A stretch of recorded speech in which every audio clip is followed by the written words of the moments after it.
Hello and welcome to the penultimate edition of 50 Years Serving the Island, a series of programmes where throughout 2018 we've brought you many highlights from Manx Radio's first 5 decades serving the public in the Isle of Man.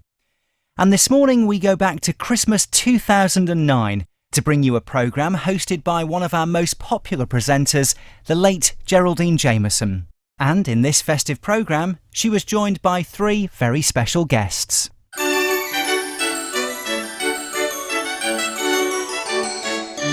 Well, hello everyone, and a very warm welcome indeed to this programme. Now, joining me in the studio today are 3 guests, all of whom will be very well known indeed to our listening audience. And they are David Callister, Terry Cringle and Bernie Quayle. So, with the festive spirit almost upon us now, my 3 Manx wise men, a very warm welcome to you all. Thank you. Hello, Geraldine. You're all very good saying that in unison. But now I must state, gentlemen, no wise cracks, re the angel Geraldine, or vintage Christmas spirits for that matter either. David, turning to you first of all, 1983 you became a freelance broadcaster with Manx Radio. How did that come about?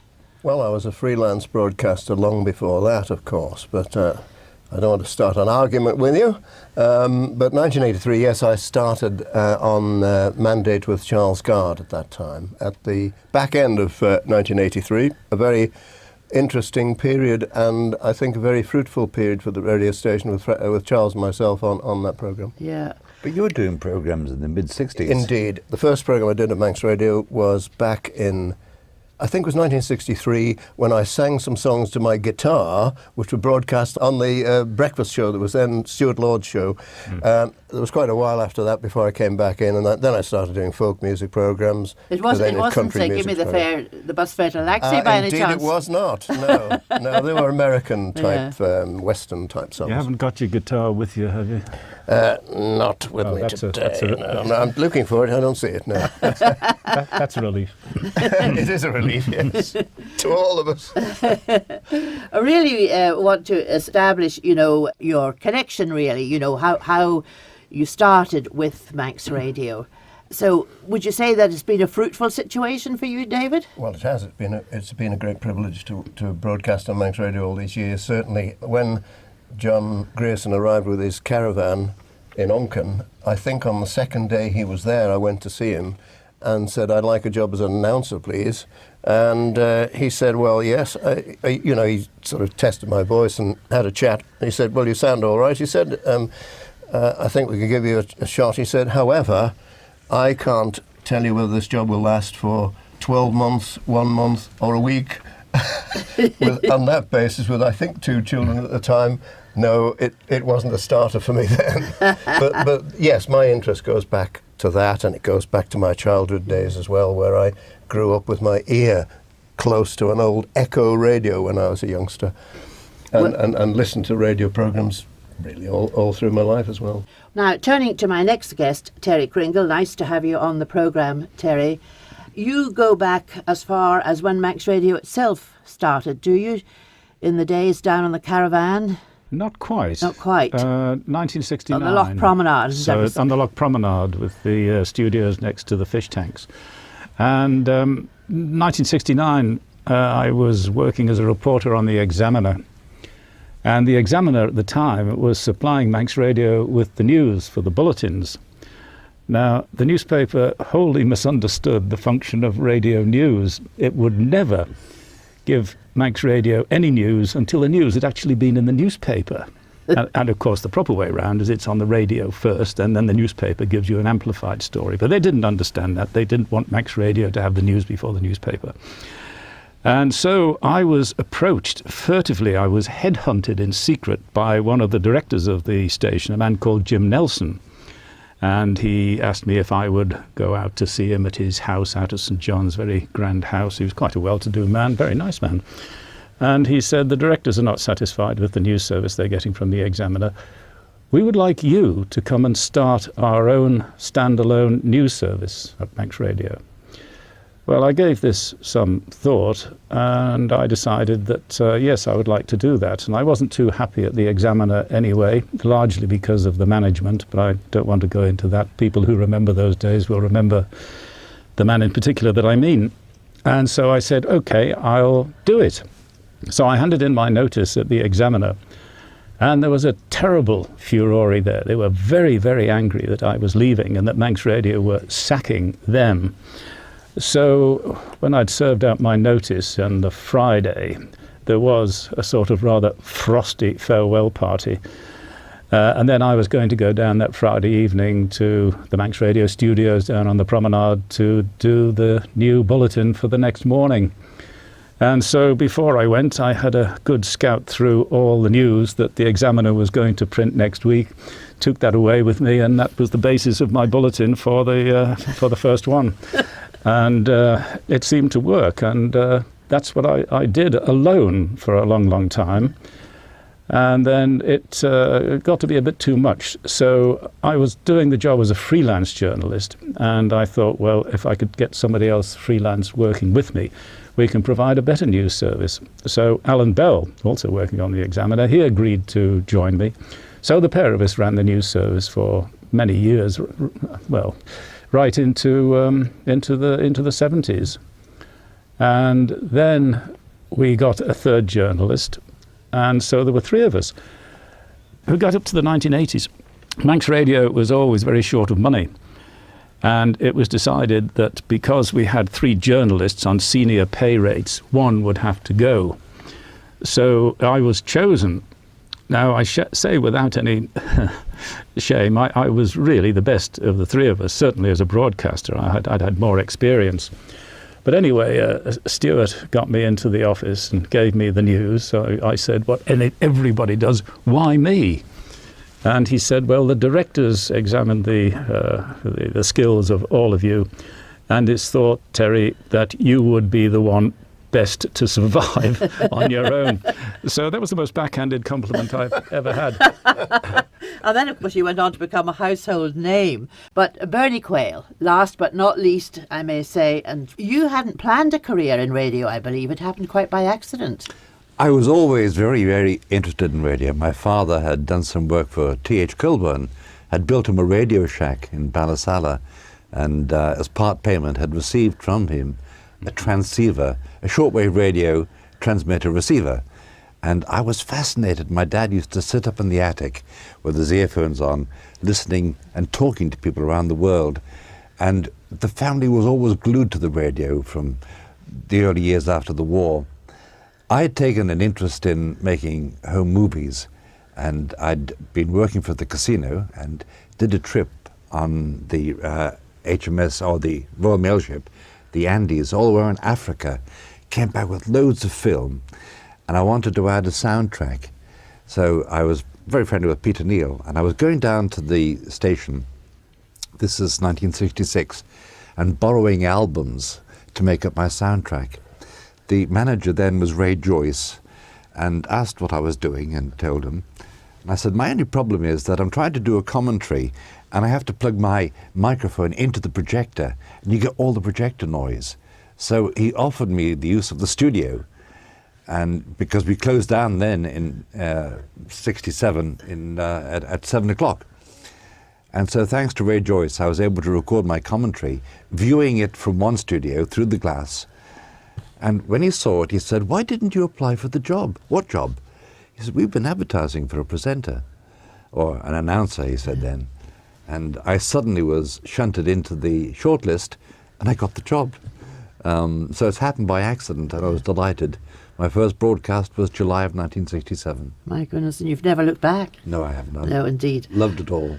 Turning to you now, David, do you have some lovely Christmas childhood memories, growing up in a Manx household?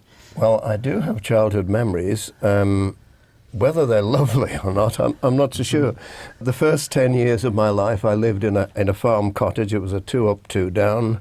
It housed, I think, 6 people, including me at the time. My maternal grandmother was blind, and she occupied one of the downstairs rooms. She was in bed, kept in bed. But she did have the only radio in the house, which was supplied by Randall's, the battery company, because they used to come around week by week with they top up your battery and so on. I could only hear this radio from the other room. I never got close enough to it because I wasn't supposed to, as a kid, go into grandmother's room, you see. And it was a house without electricity. It was a house without running water in the house. In fact, we drew the water from what was called, laughingly, a well, which was nothing much more than a cattle trough at the side of the road. And I think the quality of the water might have been suspect. Whether it was all boiled before use, I have no idea. But I would go to bed with a candlestick and a candle to light me up the stairs. Yes. That was what it was like. We were very, very poor. I mean, when you hung up your stockings, early memories anyway, you got little more than, don't forget this was, I'd be 4 years old when the war started.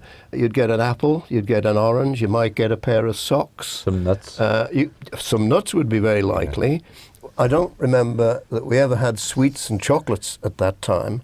We always had, at the bottom of this sock or stocking, something was wrapped up in scores and scores of wrappings, and we knew what it was going to be eventually. It was a piece of coal, and my mother's idea was it was for luck. You had a piece of coal for luck. Always my father used to have paper streamers which were fitted diagonally across the ceiling of the room. Middle light. Yeah, that was right. Those were the decorations. We might have had a tree. I don't remember trees, though I remember well the smell of the Christmas trees. But my presents, other than whatever was in this stocking, were made by my father. My father was very, very useful as an artist. He painted. In fact, many of his paintings he did as presents at Christmas and gave them to members of the family. And he used to make art toys. He made farmyards with all the animals. He'd cut them out with fret saw and so on, and he'd paint them, and we had all cattle and sheep and so on. They were absolutely fabulous. Of course, I don't know what ever happened to them. These things get lost eventually, don't they? Turning to you, Terry, and of course Bernie, favourite Christmases? A particular one, perhaps? Yes, childhood Christmases, I think, the most important ones. The memories that you have, and belief in Father Christmas. It was always Father Christmas, never Santa Claus. That's right. Mm-hmm. And I can remember being so excited, I just wouldn't go to bed. I maybe was about 4 or 5 years of age. My mother was saying, for heaven's sakes, he's not going to come if you don't go to bed. And she said, listen, I can hear the sleigh bells. And so she opened the window into the backyard, and sure enough, I could hear the sleigh bells too. It was incredible. So she said, he must be just flying around waiting for you to go to bed. And I dashed upstairs, jumped into bed, and lay there with the covers over me. It wasn't until about a year or so later that my brother revealed my father had gone upstairs into the bathroom right above the kitchen window, and the little reins I used to have with the little bells on, hanging outside the window, shaking these things. I was so convinced that Santa was flying around the house and I could hear the sleigh bells. And it was my brother that spoiled it for me. And yeah, but in those days, the extended family, my father had 3 brothers, my mother had sisters living on the island, all with children. And there was a wonderful spirit of all getting together. And aunts and uncles, as David was just saying, they used to make things. I had so many little sweaters made for me, scarves and gloves and things like that. It was a magical time, it really was. What about you, Terry? Family Christmases more than anything else. I was born in 1931, so my earliest memories of Christmas as a small boy were before the war, and the war changed a lot of things. Certainly as far as family unity was concerned. After the war, our family split up a lot. You know, they'd married men from outside the island or women from outside the island. But what I remember was my family were all in the boarding house business. And the biggest boarding house we had was the Clarendon on Loch Promenade, which has now been demolished. And that was run by a Grandad Kringle, who was a proper matriarch. And he would have the whole family there for Christmas Day. And of course the boarding houses had a fine big dining room where the visitors used to have their meals. So that would where we'd have our Christmas party. And when the families got there, all the ladies went down into the kitchens to do all the cooking. And the men stayed upstairs and had a few drinks, Guinness and bottled beer and things like that. Spirits, not so much. We weren't that well off, but we were quite well to do. So we had, I think, probably more loose-sullen Christmases than poor old David. And, of course, all the children were there. We had a Christmas tree. We all had presents with us. And we played games more than anything else.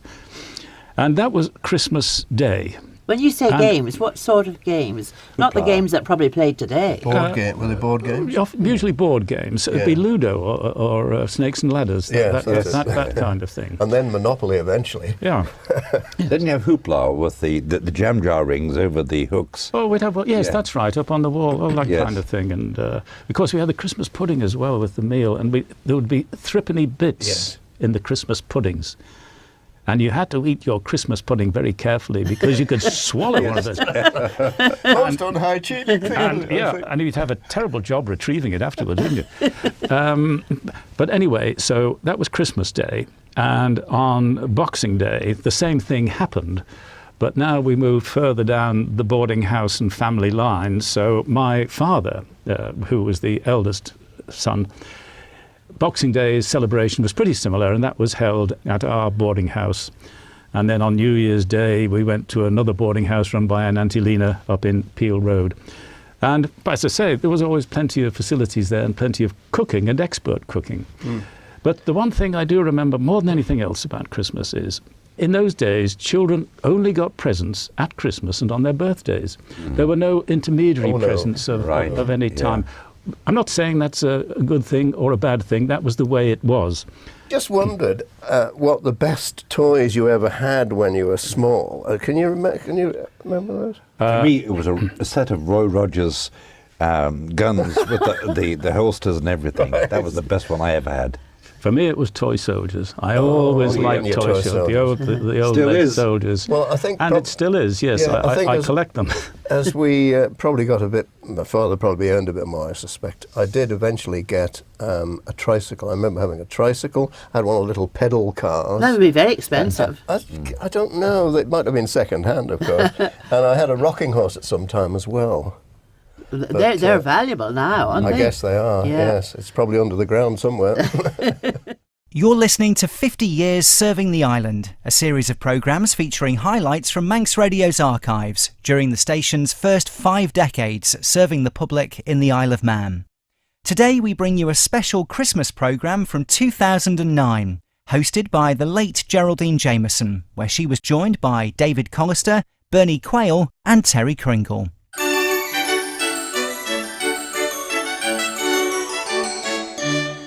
Right now, my 3 Manx wise men. Christmas at Manx Radio. Anybody bring up a story or two there for us? Not so much Christmas time, but I had the honour of, as I said earlier in the programme, we used to close down at 7 p.m.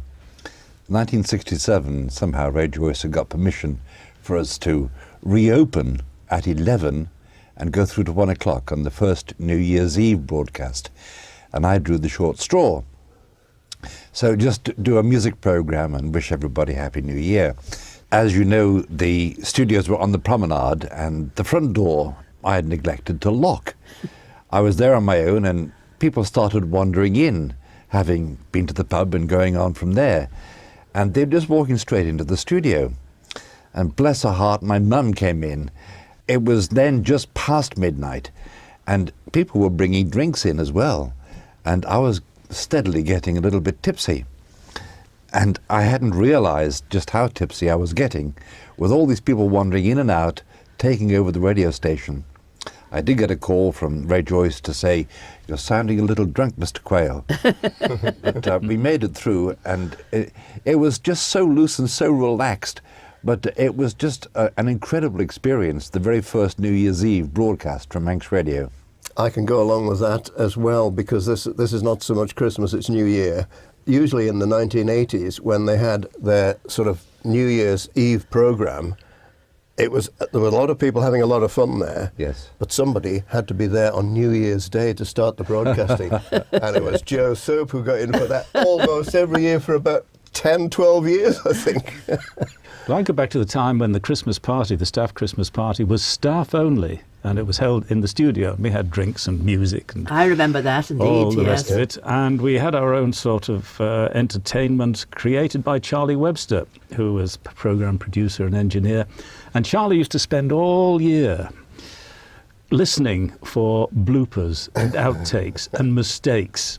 And at the Christmas party, he'd play the lot. And we all finished up Yes. on that. Because we all do it, we all did it, and we'll all do it again one day, I'm sure. Indeed. But I must just jump in here myself, if I may, for Yes, once, you have. and say that because, of course, he was my producer here for many, many years, so it was most unfair on me because, of course, he knew every one of my mistakes, and whereas I'd have about at least a dozen mistakes compared to all you lot. You sounded really terrific because you'd only been playing perhaps two. What You I were the find star of the interesting- show, Geraldine. You were the star of the show. The wrong way, though. You would use the word bloopers, which was the Americanism. Prior to 68, I think it was, when Chris Musk had interviewed Kermit Schaefer, who had produced albums of bloopers.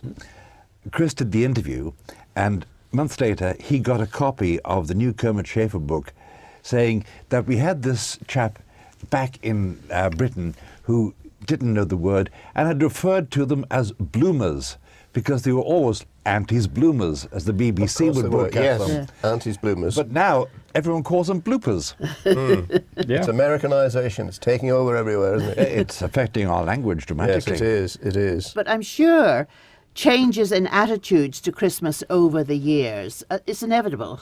Well, it seems to be. It seems to be more forced upon us than anything else. There doesn't seem to be that rather pleasant lead into Christmas. I mean, it starts sometime about the end of July. Far too Yes. commercial now. And yes, I think Christmas is something that you ought to have in the back of your mind, and the Yeah. closer it gets, the better and bigger it Absolutely. gets, especially for children. There are stores in America that are Christmas stores all Year year round, round. yeah.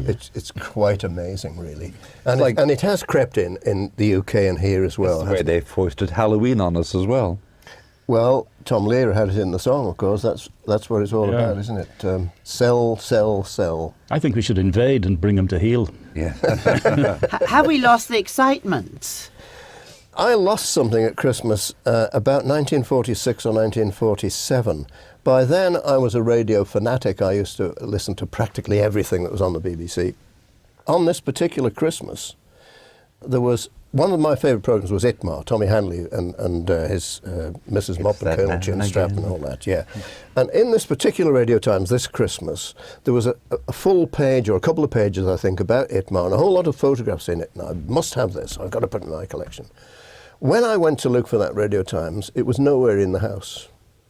I'd be about 10, 11, maybe at the time, or something like that. And I said to my mother, I want the Radio Times. Oh, I don't know where it is. Well, I've got to have it. You know, as kids are, I've got to have it. So I went searching everywhere for it. Never found the thing, never got over it. And I suspect she used it to light the fire with, actually.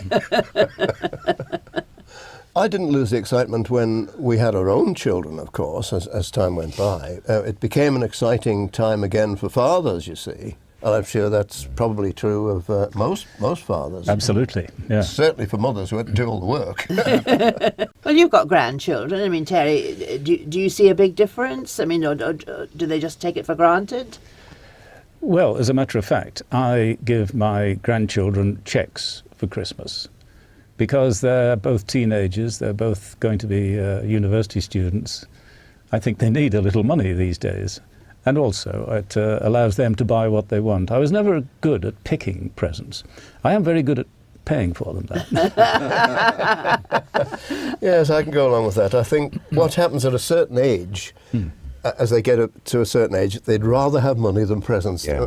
That happens, doesn't it? That's adulthood, I think. Yeah, right. I think it's the innocence that we knew as children seems to have gone now because of the commercialization. Yeah. But I can remember the very first Christmas present I ever bought. My brother was going off to shop for Mum, I think, and I was crying because I had no pocket money and I wanted to buy something for my mum for Christmas. So my father gave me sixpence, and the only thing I could get that was worth anything to my mum was from Woolworths, and it was a card with a dozen hairpins on them. And that was my very first Christmas present from my mum. Did she appreciate it? Oh, yes, she did. Well, yeah, I used to get a shilling pocket money, I think, around about that time. You could get quite a lot with a shilling then, in 1948, 49, I suppose. It's amazing, isn't it, when you think, 5p. And what children expect today? Well, in time-honoured fashion, the clock has beaten us all. A minor miracle has been achieved, keeping my 3 Manx wise men in some sort of control on Manx Radio today. My personal thanks to David Callister, Terry Cringle and Bernie Quayle.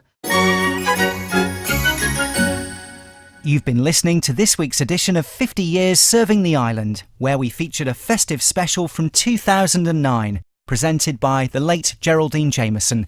You'll shortly be able to hear this programme again, along with many other programmes and features from Manx Radio's archives, by going to manxradio.com/portal. And the final edition of this special series, looking back through 50 years of Manx Radio programmes, will be broadcast on New Year's Eve at 5:30 p.m.